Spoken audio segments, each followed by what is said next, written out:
So you've got a giant list of all the things you need to do to start up your new business venture. But easy there, Tiger. There may be some savings to be had on your list, some things that you don't need or you can be a little bit smarter about. Kat Paz joins us to tell us what she has learned from her years in business, the things we don't need to spend our money on. Hi, Kat. Hi, how are you? Good, thank you.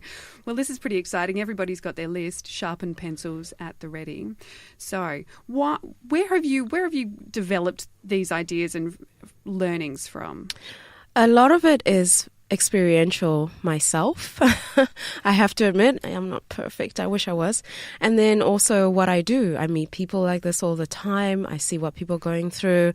And, it's a small part. I've touched on it a little bit. It's the mindset thing that drives a lot of people spending. Everyone talks about the 7-year itch.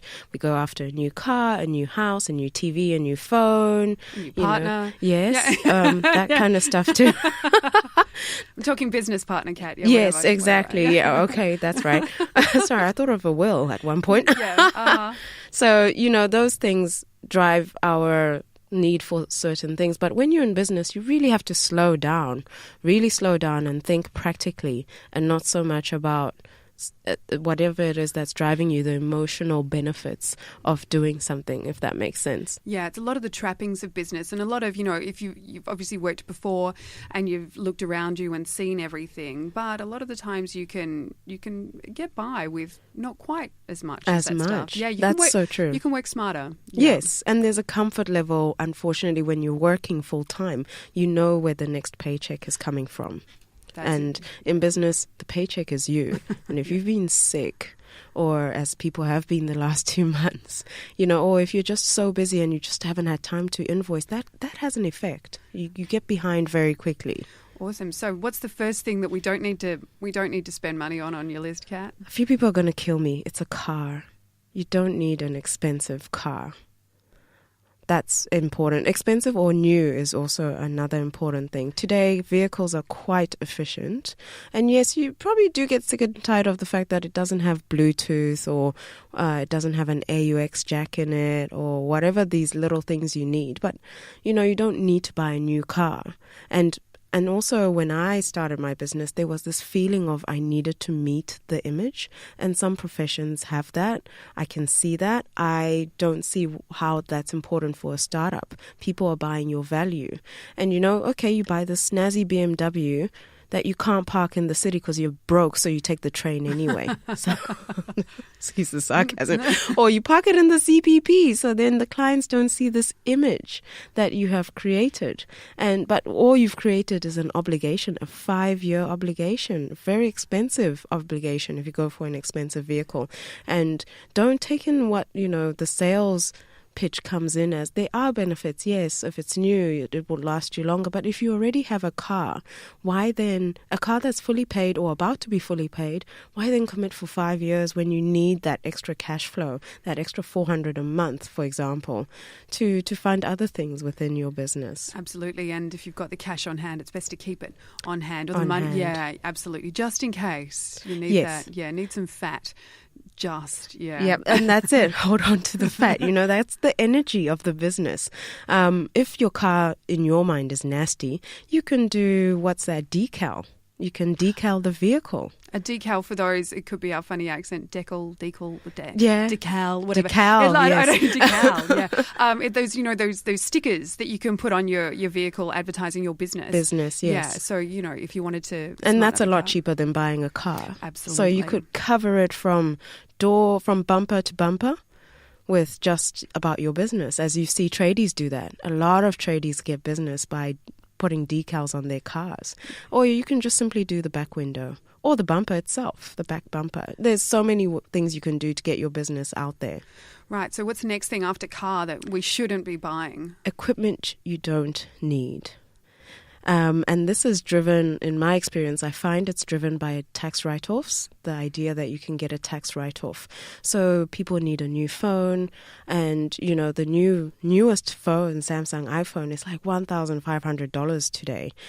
Why buy that when you can get something that can still do exactly the same thing for less? for like maybe half that price. So buying something that's that expensive is really painful. And I didn't.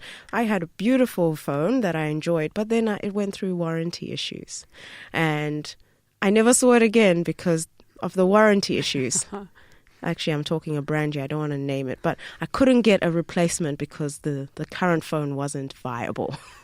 And it is quite, and as we've talked about before, you want to reduce your monthly commitment. So Yes. if you get the fancy phone and you got the fancy car, it's all increasing your monthly commitment and putting some pressure on you Yes. to make some money. And then you're just paying bills anyway. Paying bills. But if you do need it, don't justify it by doing the whole, the rent to keep, which is like 2 years and you pay an amount.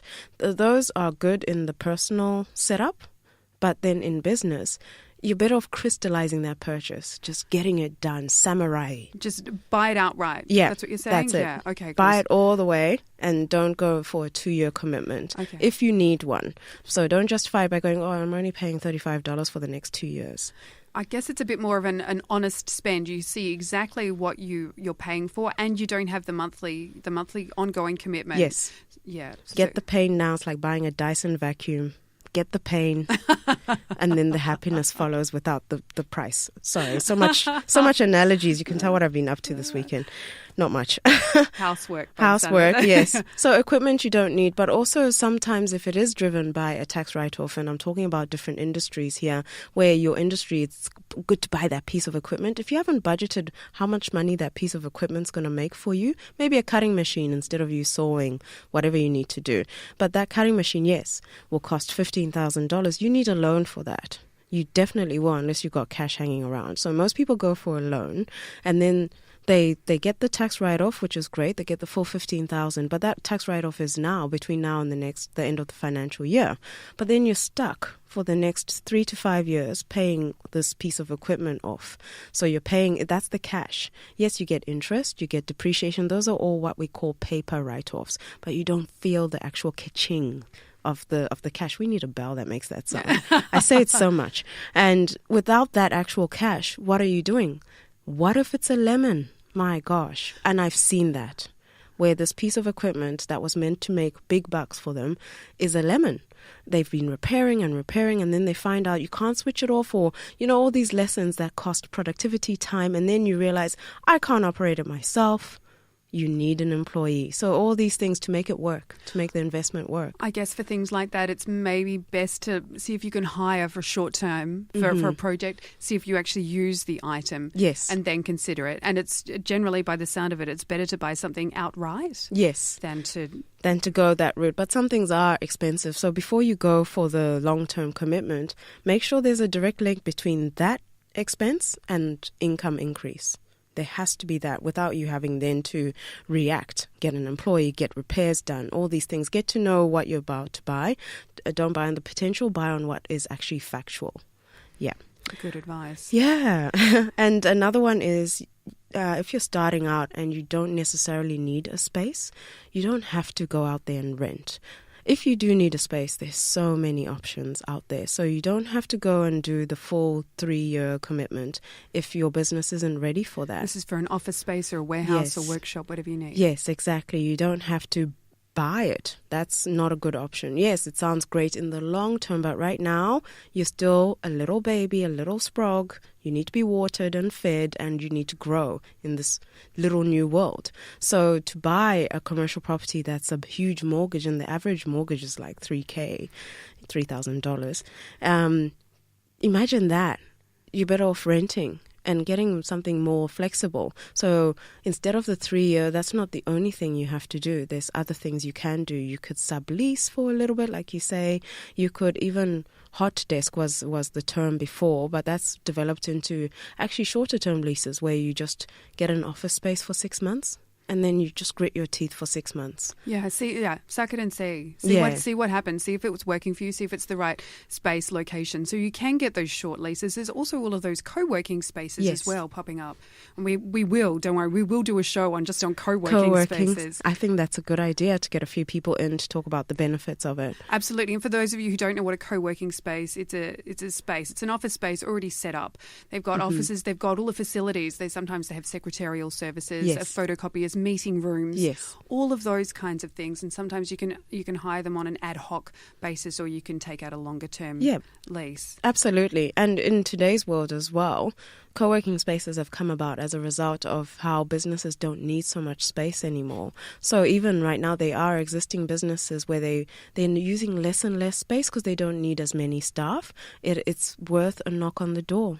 You might even get parking for what you're paying. Absolutely. And, that's another great way of figuring out how much space you need is how much, if you need employees, how many, or people to help you, Yes. how many need to be working with you, Yes. how often, and whether they can work at home. And, you could just come in for a meeting Come or meet in. somewhere. Satellite offices is becoming a big thing where people work purely from Skype. And it's a different way of working, and it's helping families as well without having to turn people upside down. Yeah. Okay, what else is on the list? Well, the final one I'll talk about is, borrowing. There's good debt and then there's dirty debt. So good debt is debt that will help you grow. And dirty debt is where you borrow to clean up mess, because you're going to use future money to pay off that debt. So this is where you really need to strategize before you do this. So some people think, we'll just borrow to clean up the problem because you're getting the wolves at the door and everything. Then you borrow and the wolves are gone. But then a year later, the wolves are back and it's a different wolf. It's the bank asking you to pay off these debts. So when you start off, borrowing is never a good idea if you don't know where the next dollar is coming from. And I wouldn't look at borrowing as something that can clean up a problem. You're probably better off, whatever that problem is, trying to negotiate with that person and sticking to that plan. The only reason why people get angry, in my opinion, is because you make a promise and you break it. But if you sit down and say, look, this is what I can do, I understand I'm behind, and you keep the conversation open, that will help. And this is a whole topic on how to manage creditors and when you owe people money during slow periods. Yeah. That's another topic for good taking for Christmas, care of wouldn't it? Yeah, it would. I think we need to talk about that as well. Okay, great. So the things that, just to summarize, so the things that we don't need to spend money on. Expensive cars. Oh, there we go. Yeah. Expensive cars, expensive assets, whether that's a phone or equipment. Yes, equipment you just don't need, and rent. Really be rental aware, strategic rent. Yeah. Consider what you're doing. You don't need to go in there and get office space Yes. right off. And then the last one is borrowing. Get good debt, not bad debt. Radio. Okay. This all sounds good. Hopefully we've given you all some food for thought. Yes. Yeah, and absolutely. Yeah, encourage you, and hopefully we'll save you a little bit of money. You can go and spend that money on something more useful for your business. Absolutely. Thanks so much, Kat, for helping us taking care of business. Happy as always. Thank you. Taking Care of Business will be back next Monday at about 10:30.